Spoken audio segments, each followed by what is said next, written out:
मंदिर जाइए, देवालय जाइए, शिवालय जाइए, भगवान के दरवाजे पर जाइए, पर अपने हृदय की पवित्रता के साथ जाइए, अपने चित्त की पवित्रता के साथ, अपनी बुद्धि की नियम बना दिया। ऐसे ऐसे नियम ना जाने कौन बना देता है। अगर ऐसे नियम कोई बनाता हो तो हमको जरूर बताना, तो हम भी उसके चरण पकड़ लेंगे कि ऐसे नियम किसने बना दिए। किसने तुमको ऐसा नियम बता दिया कि गंगा जी नहाने जाओ, छिपरा जी नहाने जाओ, यमुना जी नहाने जाओ, नर्मदा जी नहाने जाओ, पवित्र नदी में स्नान करने जाओ तो अपने तन का कपड़ा वहीं छोड़ आओ? ये कोई ने बताया तुमको? ये कौन ने नियम बना दिया? लोग नहाने जाते हैं, अपना कपड़ा मत छोड़ आते। कपड़ा छोड़ दिया मतलब अपनी बीमारी छोड़ दी, अपना दुख छोड़ दिया, अपनी तकलीफ छोड़ दी। ये कौन ने नियम बना दिया? किसी शास्त्र में, किसी वेद में, किसी पुराण में यह नहीं लिखा कि किसी पवित्र नदी पर स्नान करने जाना तो अपने तन के कपड़े को वहीं घाट पर छोड़कर आ जाना।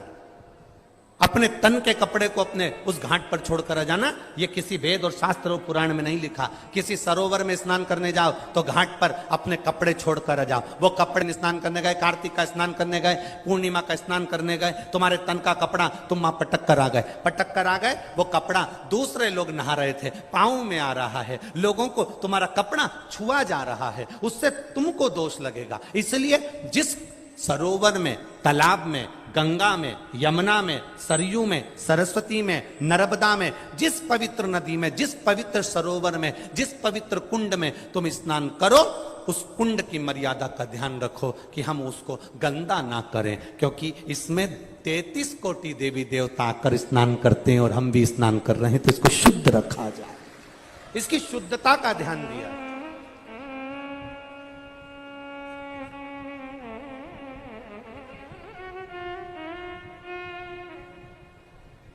ये इतना बड़ा पुष्कर का सरोवर है। वैसे तो अभी हम दर्शन करने गए थे, तब हमने दर्शन किया था, पूरा साफ है, क्लीन है, और बाबा की कृपा से उसमें पानी भी खूब भरा हुआ है। कोई बता रहा था, गुरुजी कथा चालू नहीं हुई थी उससे पहले तो पूरा खाली था, थोड़ा सा ही पानी था, पर ब्रह्मा जी जाने और महादेव जाने, कथा चालू होने के पहले उसने पूरा भर दिया। ये शिव तत्व, शंकर भगवान ने पूरा गंगा से भर दिया उसको।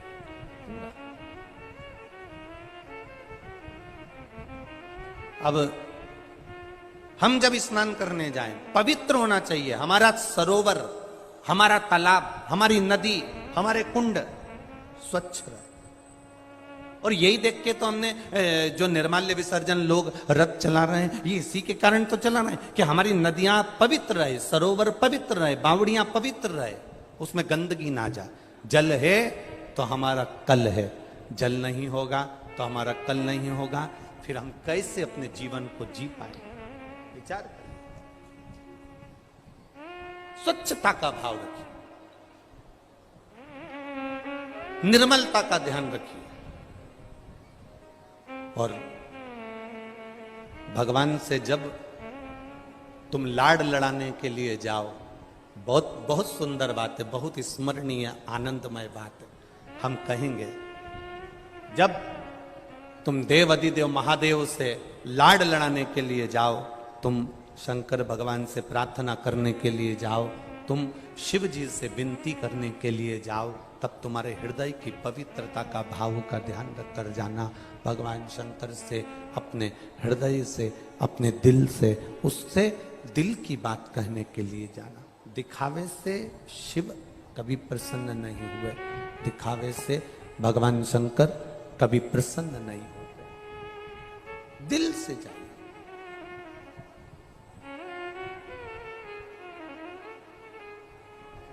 एक बात, अभी चुनाव चालू होने वाले हैं,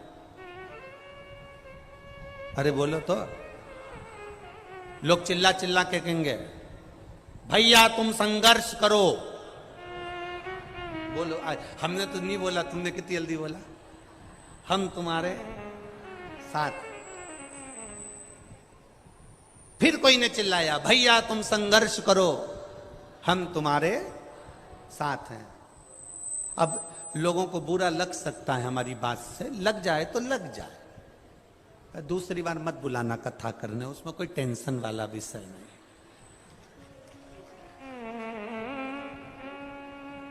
भैया तुम संघर्ष करो, बोलो तो हम तुम्हारे साथ हैं।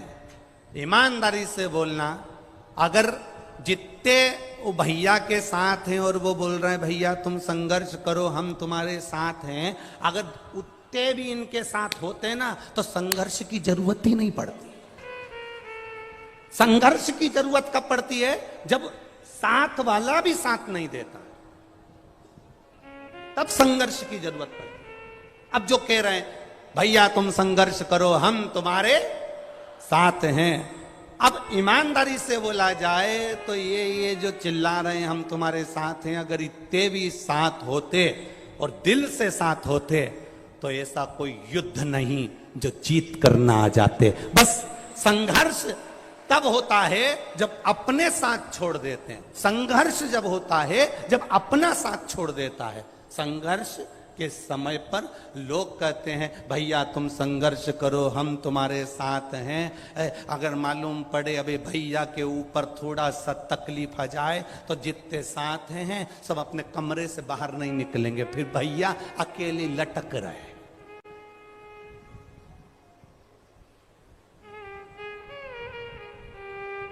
साथ होते तो संघर्ष की जरूरत नहीं पड़ती, साथ होते तो संघर्ष की जरूरत पड़ती ही नहीं।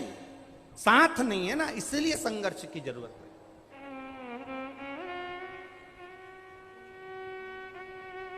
अब एक बात बहुत ध्यान देना,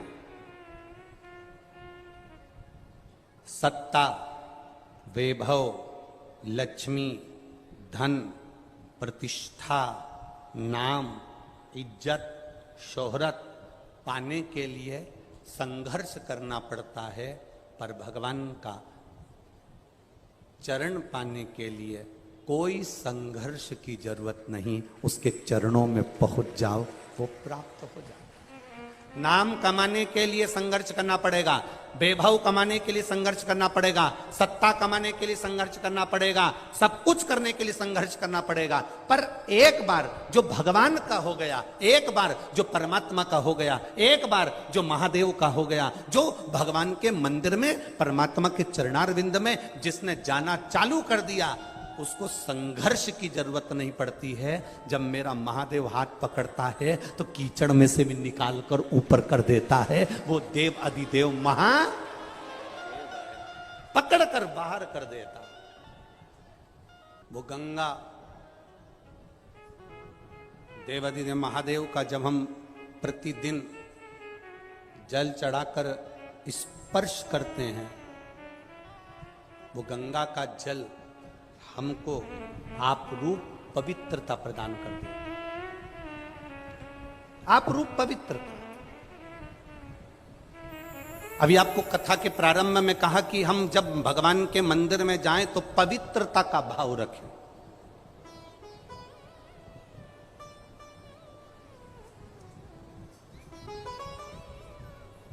पवित्रता का भाव।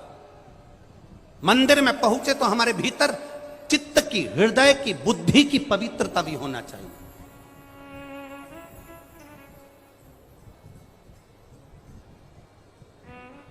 हम अपने चित्त की पवित्रता नहीं प्राप्त कर पाते। देखो एक कथा आई है बड़ी सुंदर। सुकेतु नाम का एक यक्ष है और ब्रह्मलोक के नजदीक में वो भ्रमण करता था। ब्रह्मा जी के नजदीक में वो रहता था, ब्रह्मलोक के नजदीक में वो भ्रमण करता था। उसका नाम था सुकेतु। सुकेतु कौन? तो कोई तुमसे पूछे तो तुम कह सकते हो ताड़का नाम की राक्षसी का पिता।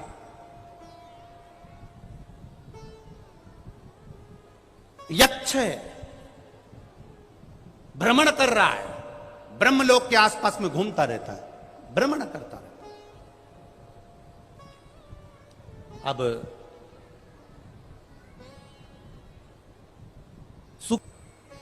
एक गलती इसने अपनी जिंदगी में करी है, वो बहुत बड़ी गलती करी इसने जीवन में, और उसका पूरा परिवार इसी गलती को भुगतता हुआ। उसने क्या गलती करी कि वो यक्ष होकर भी शंकर भगवान की 24 घंटे निंदा करता था। हमने एक बात पहले भी कही, आज फिर कहते हैं, तुम शंकर भगवान के मंदिर नहीं जाते, कोई बात नहीं। आप शंकर जी को प्रणाम नहीं करते, कोई बात नहीं। आप शंकर जी का भजन नहीं करते, कोई बात नहीं। आप शंकर जी का दिया हुआ प्रसाद नहीं खाते। कई लोग कहते हैं हम राम वाले, हम शिव जी का प्रसाद नहीं खाएंगे, हम कृष्ण वाले, हम शंकर का प्रसाद नहीं खाएंगे, हम ये वाले, हम शंकर का प्रसाद नहीं खाएंगे, हम शंकर के मंदिर नहीं जाएंगे। शिव महापुराण की कथा कहती है, आप शंकर के मंदिर नहीं जाते, मत जाओ। आप शंकर का भजन नहीं करते, मत करो। आप शंकर का प्रसाद नहीं खाते, मत खाओ। शिव महापुराण कथा कहती है, पर अपने मुख से शंकर की कभी निंदा मत करो। शिव के लिए एक शब्द भी अपशब्द ना कहे जाए। शंकर के लिए कोई वाणी तुम्हारे मुख से आड़ी टेढ़ी ना निकले। शंकर का कोई भक्त है, शंकर का कोई उपासक है, शंकर का कोई गुणगान करने वाला है, शिव की भक्ति में तुम्हारे घर का भी अगर कोई डूबा हुआ है, उसकी निंदा से तुम दूर हट जाओ। ये यक्ष है, ये यक्ष सुकेतु यक्ष है, देवलोक में रह रहा है, ब्रह्मा जी के नजदीक रह रहा है, पर दिन भर शंकर जी को अपशब्द कहता था। ओ घड़ी है, आड़े तेड़े कपड़े पहनता है, बुद्धि नहीं, भस्म रमाता है, जटा जूड़ बांधता है, मृगछाला पहनता है, नशे में रहता है। ओहो, और तो और कह दिया कि साहब वो तो कपाली है, कपाल भर पानी पीता है, वो तो भंगेड़ी है, वो तो गंजेड़ी है। ये कहां से लोग ले लेकर आ जाते हैं, हम तो समझ में नहीं आता कि कितनी बड़ी बड़ी पोस्ट दे देते हैं, कितनी बड़ी बड़ी।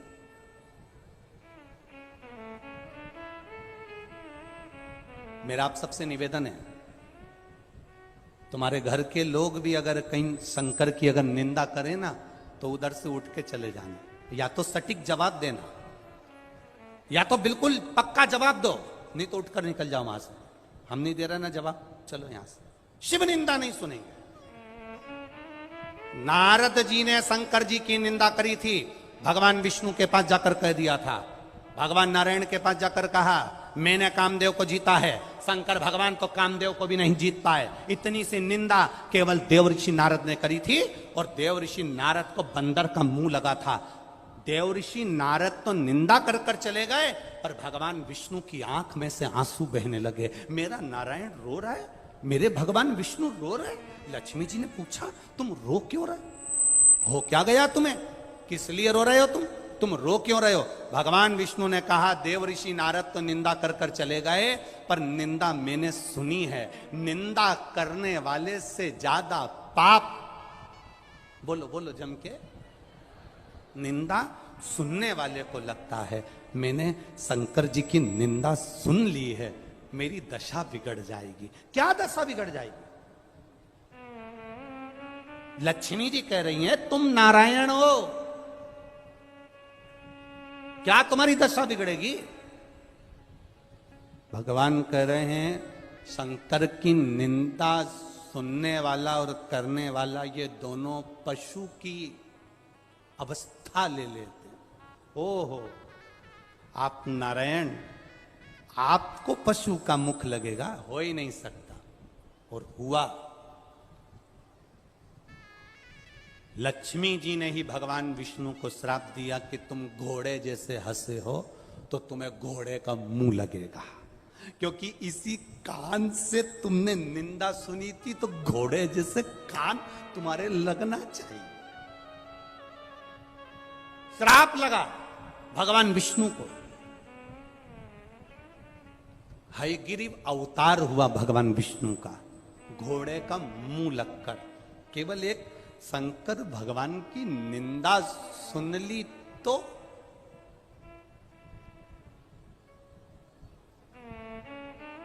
घोड़े का मुख। देव ऋषि नारद ने शिव जी की निंदा करी तो उन्हें बंदर का मुख लगा। अब यहां सुकेतु यक्ष शंकर भगवान की निंदा कर रहा है, तो पृथ्वी पर गया और पृथ्वी पर जाकर इसने यक्ष था राक्षस की योनि पाली, तप करा, ब्रह्मा जी से वर मांगा, मेरे घर संतान नहीं। ब्रह्मा जी ने कहा कैसी संतान चाहिए? एक संतान दे दो, चाहे बेटा हो चाहे बेटी हो, पर बड़ी वीर हो, बड़ी प्रबल हो, बहुत बल हो उसमें, 10,000 हाथी का बल हो उसमें। ब्रह्मा जी ने उसको एक बेटी होने का वर दे दिया, जिससे एक लड़की ने जन्म लिया जिसका नाम ताड़का हुआ। ताड़का सुंदर बहुत थी, इतनी सुंदर थी ताड़का, उसको देखने के लिए देवलोक की अप्सराएं भी आती थी, देवलोक की अप्सरा। बड़ी हुई ताड़का, शादी कर दी, सुंद नाम के एक राजा के साथ उसका विवाह हो गया, असुर था वो भी। ताड़का की शादी जब सुंद नाम के असुर के साथ में हो गई, उसके घर में 2 बेटों ने जन्म ले लिया, सुबाहु और मारीच। मारीच खेल रहे थे, खेलते खेलते अगस्त बाबा के आश्रम में चले गए।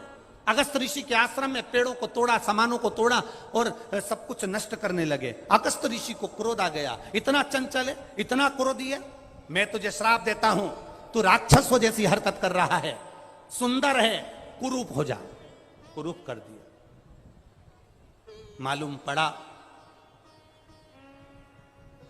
ताड़का को, मेरे बेटे को अगस्त बाबा ने श्राप दिया है। ताड़का अगस्त ऋषि के आश्रम में पहुंच गई, बड़ी श्राप देता हूं कि तू सुंदर है, तेरी काया खराब होगी और भयंकर तेरा विकराल रूप होगा। ताड़का फिर भयंकर भयंकर विकराल हो गई। उसके पति को मालूम पड़ा कि मेरी पत्नी को अगस्त ऋषि ने श्राप दे दिया। अगस्त बाबा ने उसके पति को जलाकर भस्म कर दिया। ताड़का को क्रोध आ गया। क्रोध में आकर ताड़का बस अपने पुत्र का, अपने पति का बदला लेने के लिए राक्षस भाव में आकर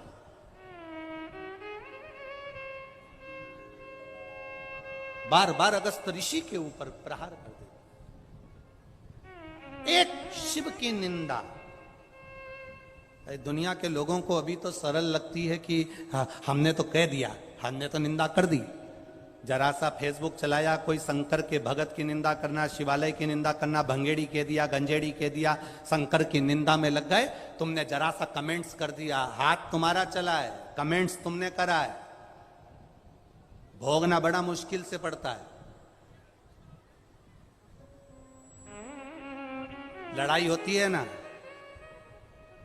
छुरा मारने में कितनी देर लगती है? अरे बोलो जम के, कितनी देर लगेगी लड़ाई में? तलवार मारने में कितनी देर लगेगी लड़ाई में?